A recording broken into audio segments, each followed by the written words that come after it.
하나님 말씀 창세기 16장 1절부터 6절까지 길지 않은 말씀, 우리 한 목소리로 하나님 말씀 봉독하십시다.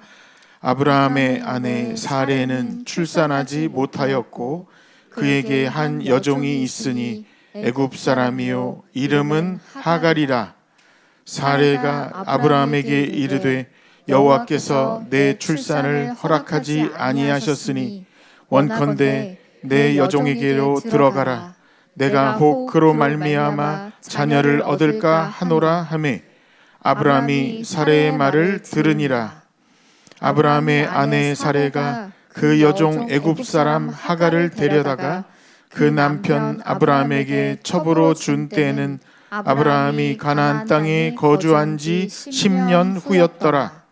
아브라함이 하갈과 동침하였더니 하갈이 임신함에 그가 자기의 임신함을 알고 그의 여주인을 멸시한지라. 사레가 아브라함에게 이르되 내가 받는 모욕은 당신이 받아야 옳도다. 내가 나의 여종을 당신의 품에 두었거늘 그가 자기의 임신함을 알고 나를 멸시하니 당신과 나 사이에 여호와께서 판단하시기를 원하노라.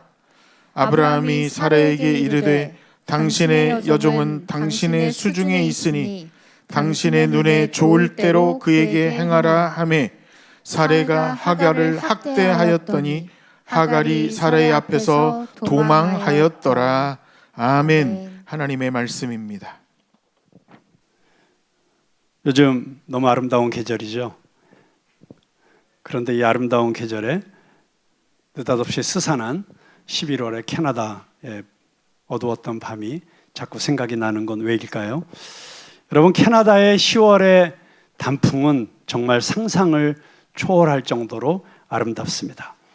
제 평생에 눈으로 본 가장 아름다웠던 광경을 꼽으라고 한다면 토론토 북쪽 머스코카 호숫가에서 커누를 타고 가면서 바라본 10월의 단풍이었다고 말하고 싶습니다.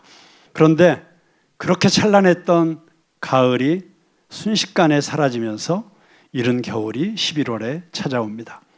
너무 우울하고 을씨년스러운 날씨가 시작되면서 오후 서너시면 깔리기 시작하는 어둠이 그렇게 고독하고 쓸쓸하게 느껴질 수가 없었습니다. 그때 유학생 아내로서 참 외롭게 우울하게 살아가던 제 아내와 밤마다 촛불 켜놓고 청승맞게 눈물도 흘려가면서 듣고 또 들었던 노래가 양희은의 11월 그 저녁에라는 노래였습니다. 한 절 한 절 지나갈 때마다 술도 안 마셨는데 캬 얼마나 와닿던지 그 노래의 마지막 소절을 우리 양희은 씨를 모셔서 한번 들어보고 싶은데 그분이 오실 리가 없기 때문에 그냥 노래를 들려드리도록 하겠습니다. 그 마지막 대목만 한번 들어보죠.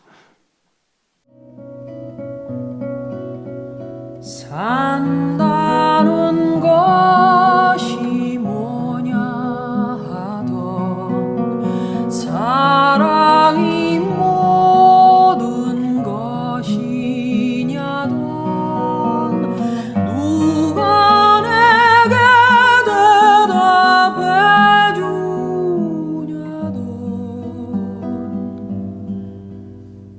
인생 참 어려운 노래여라.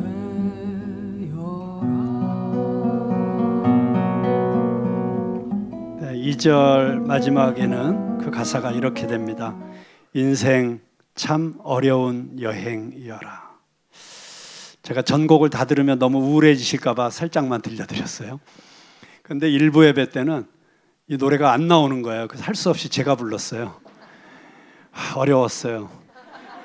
근데 예배 끝나고 일부 예배 오셨던 집사님 부부가 저한테 그러셨어요.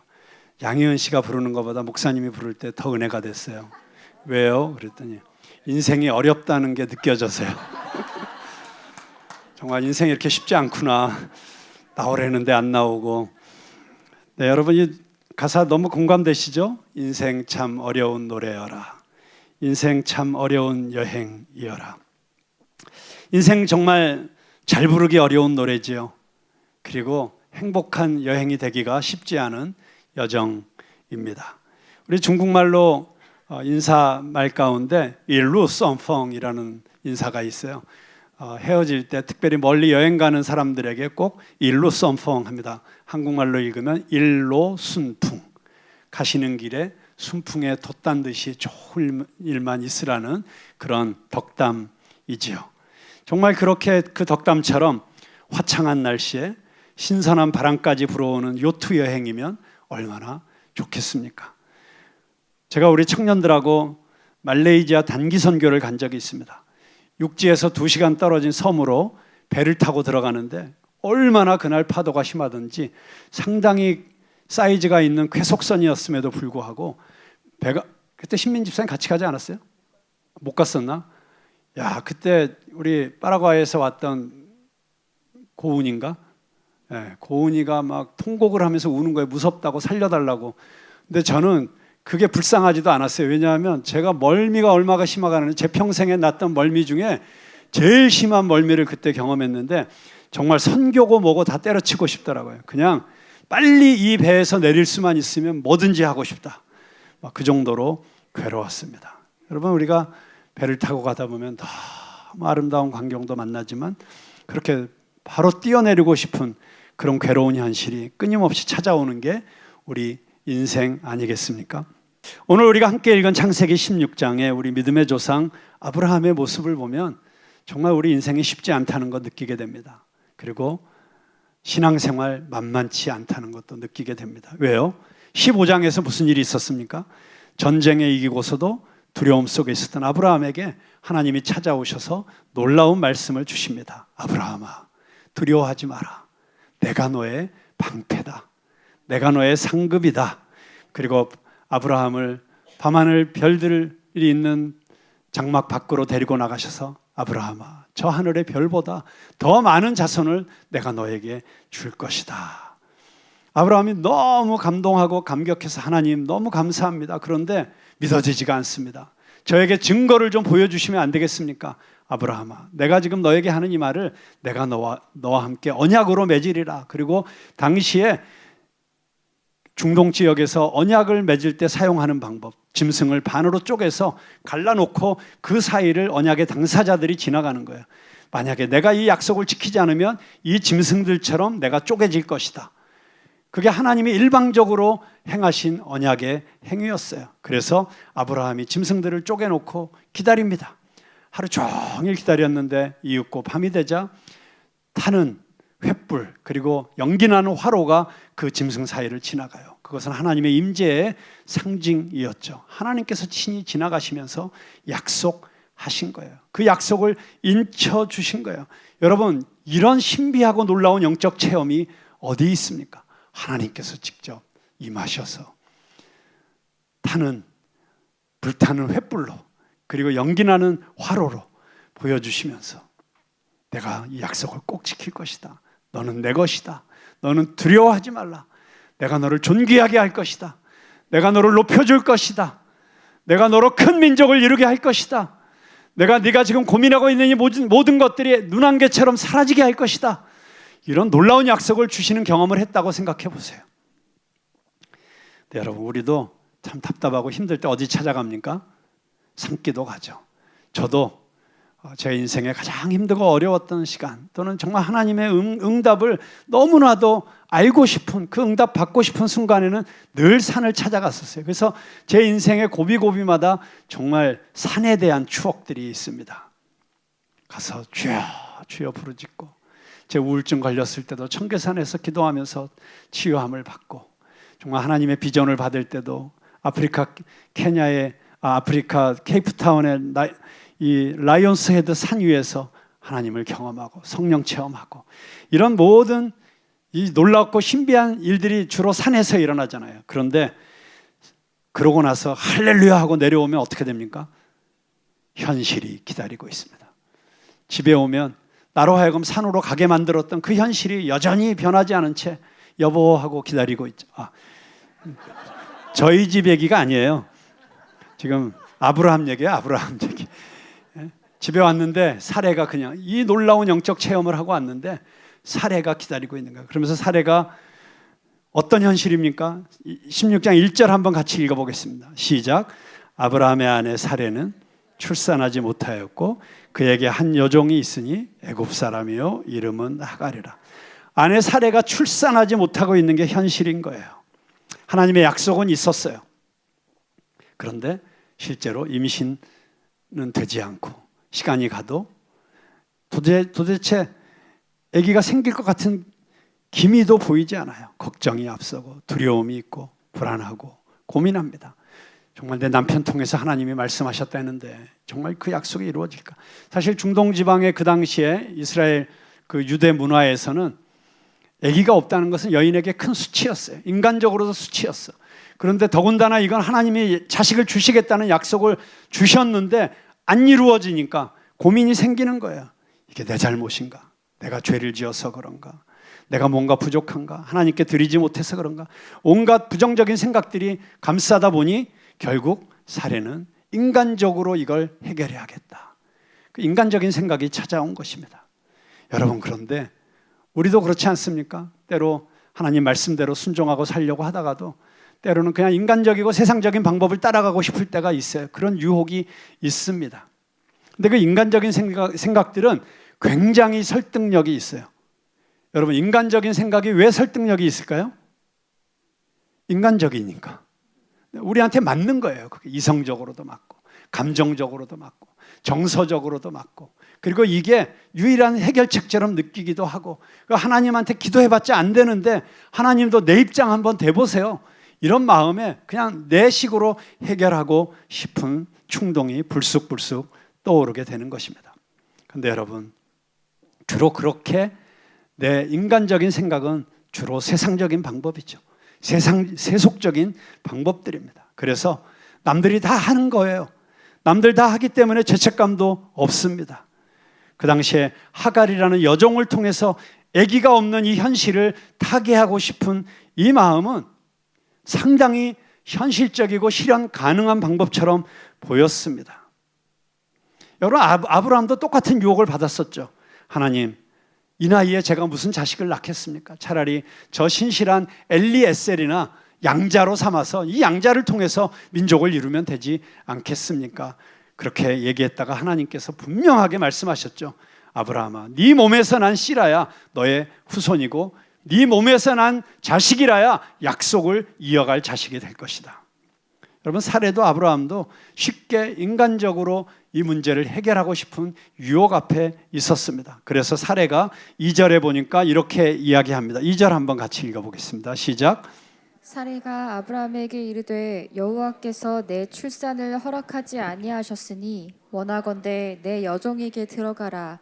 내가 혹 그로 말미암아 자녀를 얻을까 하노라 하매 아브라함이 사례의 말을 들으니라. 자, 여기 사례가 실수하게 된 결정적인 이유가 나옵니다.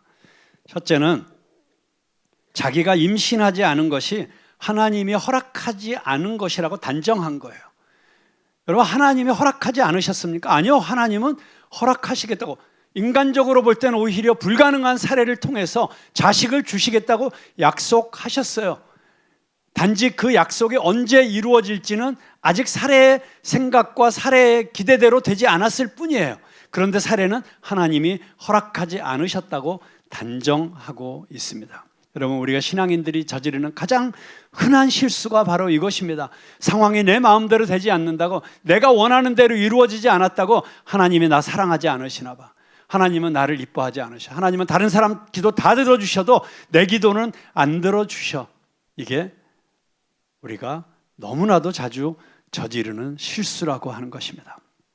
여러분, 여러분의 상황이 여러분 뜻대로 돌아가지 않는다고 해서, 여러분 마음에 들지 않게 환경이 만들어진다고 해서 하나님이 나 사랑하지 않는다고, 하나님은 내가 잘 되는 걸 원치 않으셔, 하나님은 내가 찌그러져 있기를 원하셔, 쓸데없는 생각들 안 하시기를 바랍니다. 자, 그렇다면 우리는 질문해 볼 수 있죠. 아니, 귀양 약속하셨으면 좀 빨리 주시지 왜 이렇게 늦게 주셔갖고 사례로 하여금 이런 실수를 하게 만드셨을까? 많은 신학자들이 왜 사례의 임신이 이렇게 늦어졌을까에 대해서 다양한 의견들을 이야기하고 있습니다. 첫째는 하나님에게는 불가능한 것이 없다는 걸 보여주시기 위해서 아예 아예 인간적으로는 가능성이 다 끊어진 다음에 주시기 위해서 기다리셨다. 마치 이런 것과 같은 것이죠. 나사로가 죽었다는 얘기를 들었을 때 예수님께서 빨리 가지 않으시고 일부러 이틀이나 기다리셔갖고 3일이 되었을 때 무덤 앞에 나타나셨어요. 왜 그러셨어요? 이스라엘 사람들 생각 속에는 사람이 죽으면 3일까지는 그 영이 머물러 있는다고 생각하고 있어요. 그래서 3일 안에 돌아오면은 원래 그럴 수 있다라고 생각하는 거예요. 근데 3일째부터는 불가능하다고 생각하는 거예요. 불가능한 일이지만 예수님이 그 자리에 계시니까 죽었던 자들도 일어날 수 있다는 사실을, 그 부활을 보여주시기 위해서 일부러 기다리셨던 것처럼 사레에게도 정말 사레가 이제는 도저히 아브라함의 나이로 보나 사레의 나이로 보나 도저히 아기를 가질 수 없다고 생각되는 그 시점까지 기다리셨다고 해석하는 성경학자들도 있습니다. 또한 일부러 아브라함의 믿음을 테스트하시기 위해서 아브라함이 끝까지 기다릴 수 있는가. 믿음의 테스트는 대개의 경우 기다림의 테스트이죠. 내가 정말 내 생각, 내 방법 내려놓고 하나님이 일하시도록 기다릴 수 있는가. 당장 내 생각대로 해결하고 싶고 이 문제를 고치고 싶고 내가 개입하면 해결될 것 같지만 하나님 하실 거야. 하나님 다 뜻이 있으실 거야. 기다릴 줄 아는 이 믿음을 아브라함이 가지고 있는가. 그래서 정말 믿음은 기다리라는 것이라는 걸, Waiting means believing. 그래서 정말 주님 다시 오시는 그날을 우리는 믿음으로 기다릴 수 있는가. 그 기다림이 믿음이라는 걸 보여주시기 위해서 그랬다. 그런데 가장 많은 대부분의 복음주의적인 학자들이 이 이야기는 이렇게 해석하고 있습니다. 가장 중요한 것은 동정녀에게서 메시아가 태어난다는 것을 믿을 수 없는 사람들에게 이 구속사적 흐름 속에서 아브라함과 사레의 이야기를 통해서 가능하다. 하나님이 개입하시면 그 예수 그리스도를 먼저 보여주시기 위해서 이렇게 기다리셨다는 거예요. 여러분, 100세 된 아브라함이 아기를 낳을 수 있었다면 동정녀에게서 이 불가능해 보이는 일이 일어날 수 있다는 것을 미리 구약 성경 가운데 예표로 상징으로 보여주셨다고 하는 것이죠. 여러분, 무슨 일이든지 이해되지 않고 해석되지 않을 때 여러분의 좁은 생각으로 단정하지 마십시오. 그러니까 내 인간적인 시야에 보이는 것만 가지고 다 해석하려고 하지 마십시오. 우리가 보지 못하는 곳에 너무나도 많은 일들이 일어나고 있습니다. 지금 현상적으로 나타나는 것 그 뒤에는 너무나도 많은 하나님과 인간의 시줄과 날줄이 얽히고 설키면서 만들어지는 기가 막힌 하나님의 스토리들이 만들어져 가고 있다는 사실을 여러분이 마음의 눈을 열고 볼 줄 알아야 돼요. 안 보여도 믿어야 돼요.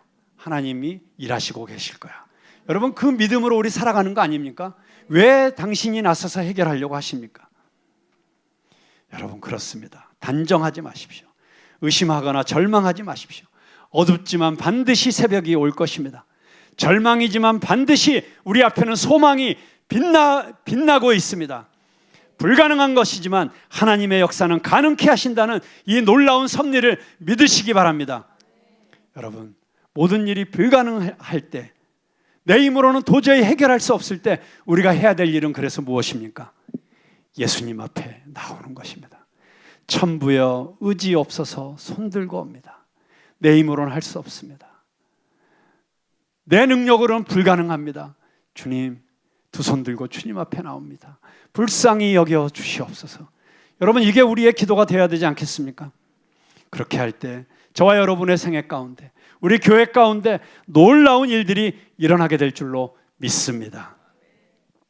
여러분, 사례의 실수는 자기 생각대로 자기 소견으로 하나님을 함부로 판단했다는 데 끝나지 않습니다. 두 번째 실수는 실제로 그 인간적인 생각을 행동으로 옮겼다는 것입니다. 하갈을 아브라함의 첩으로 들여놓습니다. 여러분, 물론 이것이 세속적이고 비윤리적인 것만은 아닙니다. 왜냐하면 그 당시에 다 그렇게 했으니까요. 인간적으로는 할 수 있는 일이었어요. 그러나 불법은 아니었지만 편법이었습니다. 더군다나 하나님의 분명하신 약속 가운데 있을 때 이것은 불순종이었습니다. 모든 불만, 갈등 해결하려고 선택한 방법이었습니다. 그러나 사례의 뜻대로 모든 것이 되지 않았습니다. 여러분, 그렇지 않습니까? 우리가 하나님의 약속이 있음에도 불구하고 아직 하나님의 때가 이루어지지 않아서 내 간절한 기도가 응답되지 않고 있을 때, 오히려 모든 상황이 점점 더 어렵게 꼬여만 가고 있는 것 같을 때, 대부분의 우리는 그걸 내 힘으로, 내 생각으로 해결하려고 서두르고 조급하게 됩니다. 물론 가만히 앉아 있어서는 안 되지요. 그러나 우리가 일하기 전에 성령보다 앞서서는 안 될 것입니다. 기도보다 앞서서는 안 될 것입니다. 조급할수록 돌아가라는 말이 있지 않습니까? 여러분, 당장 발등에 불이 떨어진 것 같을 때 그것에 매달려 있지 말고 오히려 한 발 떨어질 수 있는 지혜가 있게 되길 주님의 이름으로 축복합니다. 그리고 기도하십시오. 하나님의 음성을 들으십시오. 그럴 때 우리가 생각하지 못하는 지혜를 하나님이 주시게 됩니다. 근데 사례는 그렇게 하지 않았어요. 그냥 인간적인 방법, 자기 생각나는 대로 감정적으로 일을 해결하고 있습니다. 그런데 문제는 사례가 실수했는데 그 다음에 아브라함이 같이 실수를 합니다. 저는 사례보다 아브라함에게 문제가 더 있다고 생각합니다. 아브라함의 문제는 무엇이었습니까? 여러분, 지금 아브라함이 한 가장 큰 실수가 뭐예요? 그렇게 물었더니 누가 이렇게 대답하더라고요. 아내 말 들은 거요. 그래서 적용은 어떻게 하실 건데요? 다시는 아내 말을 듣지 않아야겠다. 여러분, 이게 올바른 적용입니까? 아니에요. 아내 말 들어야죠. 우리 목회자들이 목회하면서 성도들의 말을 들어야죠. 성도들이 건의하고 충고하고 그럴 때 잘 듣는 것이 중요합니다. 그런데 여러분, 그러나 그 말에 휘둘려서는 안 됩니다. 왜냐하면 우리의 판단과 기준과 우리의 행동의 마지막 결정은 하나님이 하시기 때문입니다. 여러분들, 아브라함이 정말 믿음의 사람이었다면 이렇게 해서는 안 되는 거예요. 사례가 하려니까 오케이, 그리고 그냥 받아들이면 안 돼. 왜냐하면 이미 자기도 엘리에셀을 제안했다가 하나님이 아니야 라고 분명히 말씀하셨잖아요. 그러면서 그 기가 막힌 영적인 체험까지 주셨잖아요. 여러분, 한번 생각해 보세요. 제가 일부 예배 때 우리 성가대원들에게 물어봤더니 정답이 나오더라고요. 자, 사례가 여보, 지금 애가 없어서 난 너무 힘들어요. 기다리기도 너무 지쳤고 차라리 내 여종 하갈을 들여보낼 테니 하갈하고 관계를 해서 애를 낳으세요. 그게 사례의 진심이었을까요? 말로만이었을까요? 결혼을 안 한 사람이 어떻게 알아? 근데 제가 남자다 보니까 진짜 여자 마음은 모르겠어요. 그 막 문제가 있다고 해서 내가 문제를 다 해결해 주기 위해서 막 나도 열심히 얘기하고 또 실제로 문제를 해결해 주면 당신은 내 마음 몰라 그래요. 그 마음이 뭐였는데 나중에 알고 보니까 여자들이 남자한테 막 불평하고 컴플레인을 하는 거는 해결해 달라는 게 아니에요. 여보, 그렇게 힘들었어. 당신이 이렇게 힘든 거 보니까 난 더 힘드네. 나도 이렇게 힘든데 당신 마음은 얼마나 힘들었겠어요. 이 소리 그냥 듣고 싶은 거예요. 공감해 주면 된다는 거예요. 제가 목회가 뭔지도 모르고 이 교회가 개척되는 바람에 정말 죽을 고생을 하면서 목회를 했죠. 제일 힘든 게 성도들의 마음을 읽는 거예요. 잘 모르겠어. 뭐 이런 얘기하고 저런 얘기하고 문제들을 막 일으키고. 그때 제가 제 목회 멘토이신 우리 안산 동산교회 김인중 목사님에게 우리 교회 성도들이 이런 이상한 짓을 해요. 이런 말들을 해요. 이런 행동을 해요. 한마디로 딱 얘기하시더라고요. 광 목사, 그 모든 말들은 별의별 소리 다 해도 그 속마음은 딱 하나야. 나 좀 더 사랑해 주세요. 정답이에요? 네, 그렇습니다. 사례가 이렇게 여보, 하갈 데리고 가서 애 낳으세요. 나 너 이 상황 더 못 견디겠어요. 그러면 아브라함은 어떻게 해야 돼요? 여보, 무슨 소리야? 당신을 통해서 나오는 자식이라야 진정한 약속의 자식이야. 우리가 좀 오래 걸리더라도 기다립시다. 하나님의 신실하심을 믿고 기다립시다. 조금만 기다리면 하나님이 반드시 약속을 이루어 주실 거를 믿지 않아? 우리 갈대아 우르를 떠날 때도 아무것도 안 보였는데 떠났잖아. 지금 아무런 사인이 없어도 괜찮아. 우리 조금만, 여보, 그리고 나는 절대로 당신 아닌 딴 여자랑 관계하지 않을 거야. 이랬으면 사례가 얼마나 감동했을까요? 여러분, 아브라함이 그랬어야 돼요? 어떻게 했어야 돼요? 당연히 그랬어야죠. 그런데 그렇게 하지 않았기 때문에 비극이 시작됩니다. 3절 한번 읽어보겠습니다. 시작. 아브라함의 아내 사레가 그 여종 애굽 사람 하갈을 데려다가 그 남편 아브라함에게 첩으로 준 때는 아브라함이 가나안 땅에 거주한 지 10년 후였더라. 자, 가나안 땅에 거주한 지 10년 후. 그러면 지금 아브라함은 몇 살입니까? 85세. 현재 85세 이상 되신 분 손 한번 들어보세요. 네, 한 분도 없으십니다. 여러분, 정말 쉽지 않아요. 저 요즘 장수 시대라고 해도 85세까지 건강하게 살 수 있다. 이건 정말 큰 축복입니다. 그런데 여러분, 한 85세 되면 이제 인생에 실수가 없어집니까? 욕심도 없어지고, 다른 사람 상처 주는 말도 안 하고, 완전히 성인의 반열에까지 올라갑니까? 아니죠. 나이 자체가 인간을 절대로 성숙하게 하지 못합니다. 나이 들수록 더 고집스럽고, 나이 들수록 더 이기적이 되고, 나이 들수록 더 꼰대짓을 하는 사람들이 얼마나 많이 있습니까? 그러면 나이가 어리면 순수하고 아름답습니까? 야, 어릴 때부터 정말 이기적이고, 어디서 배웠는지, 다 나한테서 배웠겠지. 어디서 배웠는지 그 어릴 때부터 그 죄악된 본성이 사람을 다 죄인으로 만드는 걸 알 수 있습니다. 인간은 이 아브라함이 이미 하나님과 동행한 지 10년이 지났어요. 여러분, 교회 생활 한 10년 했으면 이제는 웬만큼 성숙해야 되는 거 아닙니까? 정말 교회 안에서 문제를 일으키기보다는 문제가 있으면 내가 가서 몸으로 맞고, 내가 십자가 지고, 그리고 내가 위로하고, 갈등이 있으면 화해하고, 네, 두 사람이 돈 때문에 싸우면 내 돈 주면서 이만하면 그냥 참으라고, 뭐 이러는 일들이 일어나는 게 교회 아닙니까? 그런데 나이 같고 교회 오래 다녔다고 해결되지 않는 것 같아요. 그래서 아브라함도 이 엄청난 실수를 합니다. 자, 4절 보겠습니다. 시작. 아브라함이 하갈과 동침하였더니 하갈이 임신하매 그가 자기의 임신함을 알고 그의 여주인을 멸시한지라. 여러분, 불행한 선택을 했어요. 인간적인 선택을 했어요. 근데 이 불행한 선택이 불행한 씨앗을 뿌려놓게 됩니다. 그리고 그 열매가, 그 결과가 2000년이 지나, 아니 3000년이 지난 오늘날까지도 이스라엘과 중동에 이 비극의 씨앗을 뿌려놓은 것 아닙니까?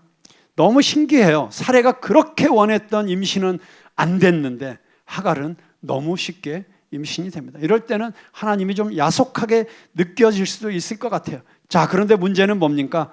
하갈이 임신하자마자 그때부터 분수를 모르고 여주인 행세를 하려고 합니다.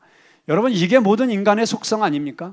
어제까지는 여종이었는데 내가 내 여주인의 말을 듣고 아브라함에게 들어갔다가 임신을 했더니 이제 모든 게 달라졌다고 생각되는 거예요. 내가 뭐 좀 이루었다고, 이제 내가 뭐 좀 기득권을 갖게 되었다고, 정말 올챙이적 시절 잃어버리고, 내가 그렇게 비참했던 시절 잃어버리고, 뻐기고 다른 사람 무시하고 이러고 있는 게 인간의 모습 아닙니까? 여러분, 이게 사례가 의도했던 건 절대 아니죠. 사례는 그냥 씨바지로 쓰고 싶었을 뿐이에요. 그래서 성공했어요. 자기 계획과 계략이 성공했어. 근데 결과는 뭐예요? 자기가 비참하게 되는 거예요. 여러분, 이게 인간적 방법의 딜레마예요. 내가 이렇게 하면 될 것 같은데, 이렇게 하면 문제 풀릴 것 같은데, 이렇게 하면 나한테 이익이 될 것 같은데, 그런 줄 알고 갔더니 세상에 거기 갔더니 더 어려운 게 기다리고 있어요.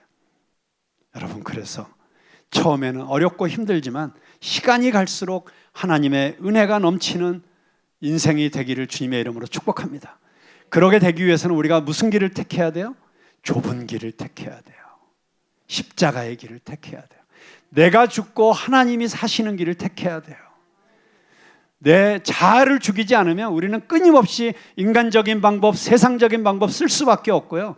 그리고 그렇게 하면 사람들이 나 지지해 주는 거, 박수 치는 것 같지만 끝에 가보면 사람들이 다 나를 외면하고 떠나고 나를 손가락질하는 이런 비참한 지경으로 들어가게 된다는 사실을 알아야 됩니다. 여러분, 5절에 그래서 사례가 투정을 합니다. 5절 같이 읽습니다. 시작. 사례가 아브라함에게 이르되 내가 받는 모욕은 당신이 받아야 옳도다. 내가 나의 여종을 당신의 품에 두었거늘 그가 자기의 임신함을 알고 나를 멸시하니 당신과 나 사이에 여호와께서 판단하시기를 원하노라. 자, 여러분, 이 실수 누가 저질렀어요? 사례가 저질렀어요. 지금 누가 화내고 있어요? 자, 이걸 보고 뭐한 놈이 뭐 한다 그래요? 네, 온갖 말들이 있죠. 네, 여러분, 근데 이게 죄인들의 특성이에요. 죄의 전형적인 모습이에요. 죄는 변명을 합니다. 자기 변명. 죄는 책임 전가를 합니다. 여러분, 아담도 지가 선악과 따먹고서 하나님이 누가 너더러 선악과 따먹으라고 했느냐 했더니 당신이 나에게 데려온 저 여자 때문에 내가 먹지 않았습니까? 당신 아니었으면 나 이렇게 먹을 일 없었어요 라고 책임을 하나님께 전가하고 있습니다. 근데 여러분, 이 실수 다 당신 때문이다 항의한들 무슨 소용이 있습니까? 이미 생긴 애 지울 수 있습니까? 여러분, 실수했더라도 절대로 생명을 죽이는 또 다른 죄를 저질러서는 안 됩니다. 낙태를 무제한으로 허용하는 이런 무시무시한 법을 국회에 발의하는 이런 생각 없는 국회의원들은 퇴출시켜야 됩니다. 어떻게 낙태 무제한법 이런 거를 할 수 있습니까? 그게 여성의 인권을 존중한다고 하지만 실제로는 그 태중에 있는 아기의 생명권을 짓밟는 짓이라는 걸 모르는 모순이에요, 모순. 여러분, 내가 실수했더라도 실수한 그 자리에서 무릎 꿇고 하나님 앞에 용서를 구하고 하나님 잘못했습니다. 다 저 때문에 일어난 일입니다. 용서해 주십시오. 이런 회개의 자리로 들어가야지. 사례도 아브라함도 회개하기는커녕 책임 전가하고 변명하고 감정적으로 대처하고 있습니다. 여러분, 아브라함이 얼마나 감정적으로 대처합니까?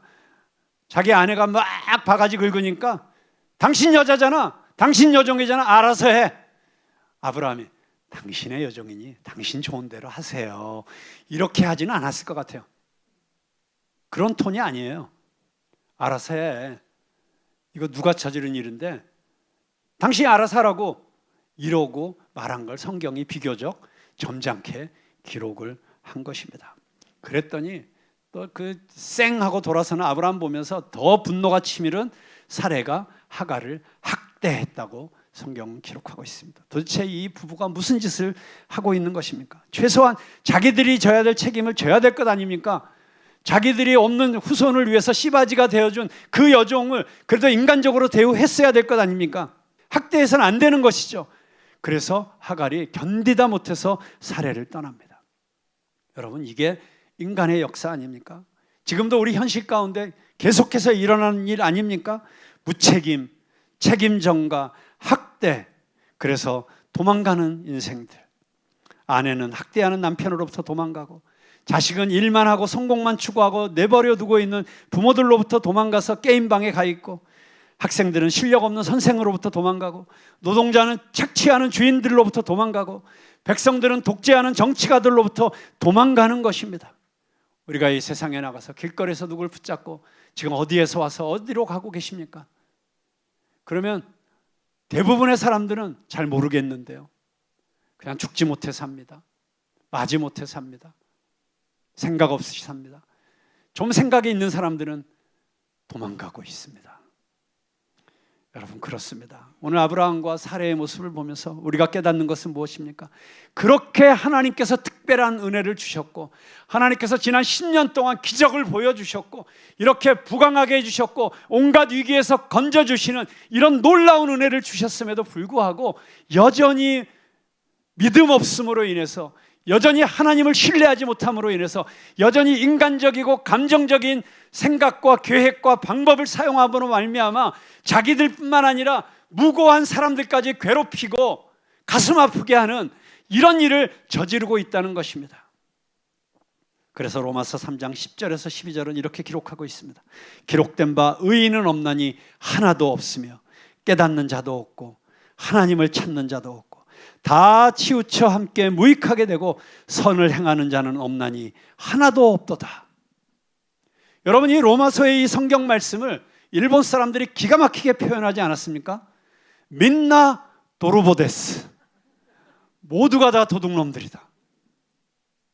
여러분, 이 하나님의 심판으로부터 자유할 수 있는 인간은 단 하나도 없습니다. 오직 우리가 자유할 수 있는 길은 예수 그리스도의 의로 옷 입는 것밖에 없습니다. 여러분, 그래서 오늘 부탁드립니다.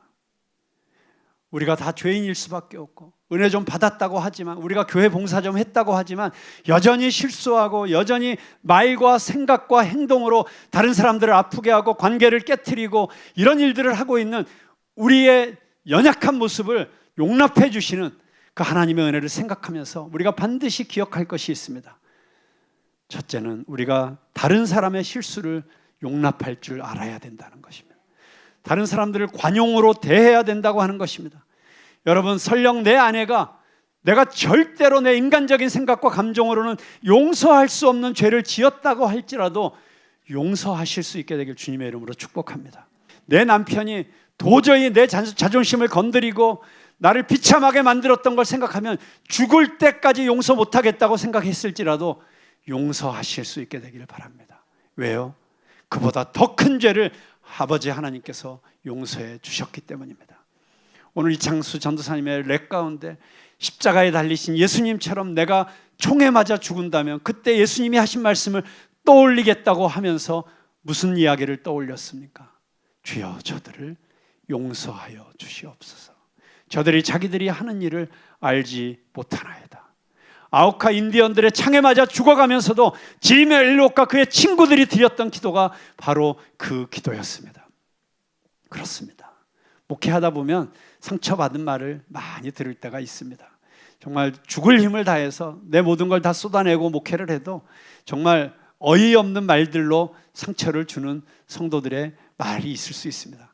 그러나 그럴 때마다 주님을 바라보면 아무 문제가 되지 않습니다. 나 때문에 주님이 당하신 그 아픔과 고난을 생각하면 무슨 이야기를 들어도 오히려 기뻐하고 기뻐하라. 하늘에서 너희 상이 큼이라. 여러분들도 그와 같은 마음을 가지실 수 있게 되기를 주님의 이름으로 축복합니다. 여러분, 두 번째로 우리가 이 아브라함과 사례를 통해서 꼭 기억해야 될 것이 있습니다. 힘들고 어려울 때 절대로 인간적인 방법 쓰려고 하지 마십시오. 세속적인 방법, 세상 사람들이 다 하는 방법 쓰려고 하지 마십시오. 조금 뇌물 주면, 조금 탈세하면, 조금 불법을 저지르면 요거까지만 견뎌내서 우리 사업이 여기까지 된 다음에 그때부터는 잘 살아야지 하는 사람 치고 끝까지 잘 사는 사람 본 적이 없습니다. 지금 작은 것에 충성한 사람이 큰 것에 충성합니다. 아주 작은 불이라도, 작은 거짓이라도 내가 그리스도이기 때문에 거절하고, 그리고 차라리 내가 망하겠습니다. 차라리 내가 가난하게 살겠습니다. 그러면서 불법을 저지르지 않는 그리스도인들을 하나님께서 기뻐하시고 반드시 그들을 통해서 하나님이 놀라운 역사를 이루어 주실 것입니다. 여러분, 우리의 가장 흔한 실수가 서두르는 거예요. 조급한 거예요. 아브라함도 서둘렀고 사례도 서둘렀습니다. 빨리 결과를 얻고 싶고. 더군다나 우리 대한민국 문화의 가장 큰 특징이 무엇입니까? 빨리빨리. 그래서 배달의 민족이 되었습니다. LA에 있는 중국집에 가서 짜장면 시켜놓고 우리 한국에서 간 여행객이 아저씨 빨리 주세요 했더니 그냥 나가라 그러더래요. 내가 한국에서 그 소리 듣기 싫어서 여기 미국까지 왔는데 또 여기서 그 소리 들어야 되냐고. 빨리 해결하고 싶은 마음. 아닙니다. 시간이 필요합니다. 크고 놀라운 일들은 다 그만큼의 준비의 시간이 필요합니다. 깊이 기초를 다지는 시간이 필요합니다. 내 믿음이 차곡차곡 연단되고 쌓이고 쌓여서 어떤 풍파가 몰아닥쳐도 흔들리지 않는 거목이 될 수 있는 뿌리 내리는 시간이 필요합니다. 여러분, 그 시간을 건너뛰면 불행이에요. 빨리 교회 장로 되려고 하지 마세요. 빨리 돼서 좋을 거 하나도 없어요. 빨리 교회 직분 받으려고 생각할 필요도 없어요. 보이지 않는 곳에서 하늘의 미랄이 되어서 그냥 이름도 없이 빛도 없이 충성하는 삶을 살면 하나님 다 보시고 계세요. 그래서 여러분, 오늘 본문에는 나오지 않았지만 도망친 하갈에게 나타나신 하나님께서 내가 너의 아픔을 다 보고 있다. 네가 어떤 고난, 어떤 억울한 고난을 당하는지 다 보고 있다. 그래서 엘로이, 살펴보시는 하나님이라는 최초의 고백이 이 하갈로부터 나와요. 여러분, 하나님 다 보고 계세요. 나의 말과 행동과 생각까지도 하나님 불꽃 같은 눈으로 다 보고 계세요. 그렇기 때문에 여러분, 혹시라도 하나님 앞에서 내가 잘못했다면 그냥 무릎 꿇고 회개하세요. 내가 잘못한 사람이 있으면 찾아가서 용서를 구하세요. 그거 가지고 문제 삼을 사람 우리 교회 아무도 없어요. 용서를 구하면 다 용서해 줄 사람들이 다 우리 그리스도인들 아닙니까? 서로 화해하세요. 그리고 혹시 마음속에 불편한 거 있으면 가서 용서를 구하세요. 그럴 때 우리 교회는 진정으로 하나님의 역사가 일어나는 20주년을 맞이하게 될 줄로 믿습니다. 여러분, 고난을 겪어야 될 때는 겪으세요. 그냥 그 고통을 견디세요. 무의미하지 않습니다. 자꾸 제 딸 얘기하고 싶어서 입이 근질근질한데 참겠습니다. 그 대신 제가 어떤 사람의 이야기를 여러분에게 들려드리려고 합니다. 하나님의 약속을 계속 믿을 것이고 믿고 기다릴 것인가, 아니면 내가 인간적인 방법으로 내가 할 수 있는 것을 선택할 것인가, 이게 평생 계속되는 싸움이라는 사실을 보여주면서, 그러나 우리가 하나님의 약속을 믿고 인간적인 방법을 쓰지 않고 기도하면서 기다렸을 때 어떤 일이 일어날 수 있는지를 우리에게 보여주는 놀라운 이야기를 소개하고 설교를 마치려고 합니다. 미국 동부의 명문가 가운데 콘웰이라는 명문가가 있었어요. 남북전쟁을 전후해서 살았던 정말 대단한 집안이었는데, 이 가정의 아들이 대학생이 되었을 때 불행히도 무신론에 빠지게 되었습니다. 부모가 열심히 기도했음에도 불구하고 대학교 때 인본주의적인 사상을 잘못 받아들여서 무신론자가 된 것입니다. 부모는 계속 아들을 위해서 기도할 수밖에 없었습니다. 그런데 남북전쟁이 터졌습니다. 모든 젊은이들이 전쟁터로 나가야 했을 때 그들은 이 명문가의 권세를 사용해서 아들의 병역 면제 혜택을 받을 수 있었지만, 기도하는 가운데 아들을 군대로 보내기로 결정합니다. 군대에서도 아들을 좋은 곳에 배치받게 할 수 있었지만 이 부모는 아무 행동도 하지 않았습니다. 단지 하나님께서 이 아들을 지켜주시기만을 위해서 기도했습니다. 하나님의 뜻이 이 아들의 군대 생활을 통해서 이루어지기만을 위해서 기도하고 있을 때 청천벽력 같은 소리가 들려왔습니다. 아들이 최전방에 배치되어서 애틀란타의 한 전선에서 싸움을 하다가 부상당했다는 소식이 들려왔어요. 어머니는 금식하며 사랑하는 아들을 위해서 기도했습니다. 그리고 그들은 얼마든지 이 아들을 의료시설이 잘 갖추어진 민간 병원으로 옮길 수 있었음에도 불구하고 그냥 군대 야전병원에 두기로 결심합니다. 그리고 계속 기도만 합니다. 부모의 간절한 기도에도 불구하고 아들의 병세는 점점 더 악화되어 갔습니다. 어쩌면 생명을 잃을지도 몰랐습니다. 이 아들은 자기가 곧 생명을 잃을지도 모른다는 절박함에 빠져서 어느 날 돌연히 군목을 찾습니다. 아들은 자기가 어렸을 때 교회에 나갔었고 어머니의 기도 속에 자랐지만 대학에 다니면서 무신론에 빠져 하나님을 떠났다고 고백했습니다. 군목은 이 아들에게 복음을 다시 들려주었습니다. 아들은 예수 그리스도를 다시 한번 자기의 구세주로 영접하고 살아계신 하나님 앞으로 돌아왔습니다. 그리고 그는 눈물을 흘리면서 앞으로 자기 인생을 하나님께 드리겠다고 결심했습니다. 이윽고 하나님이 그의 건강을 회복시켜 주셨습니다. 전쟁이 끝나고 집으로 돌아온 이 아들은 이 야전병원에서의 약속을 지켰습니다. 그는 필라델피아의 템플 대학이라는 대학을 설립합니다. 템플 베프티스트 처치 교회를 설립하고 또 3개의 종합병원을 설립했습니다. 이 사람이 바로 러셀 코노웰입니다. 그는 미국 기독교 사상사에서 또 기독교 교육가로서 굵직한 한 획을 남긴 하나님의 놀라운 사람이 되었습니다. 근데 여러분 생각해 보십시오.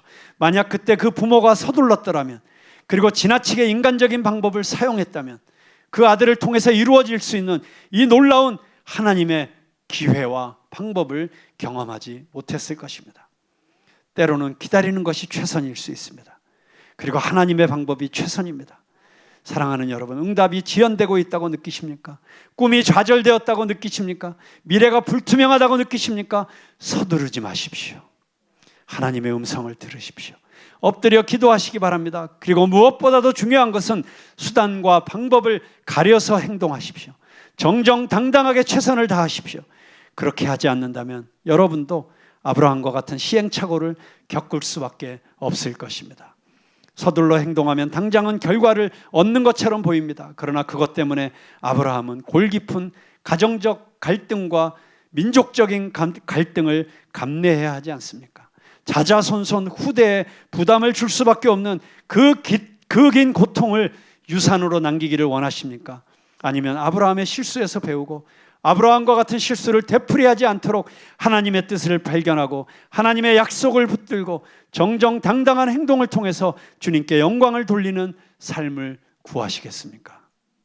선택은 여러분의 것입니다. 기도하겠습니다.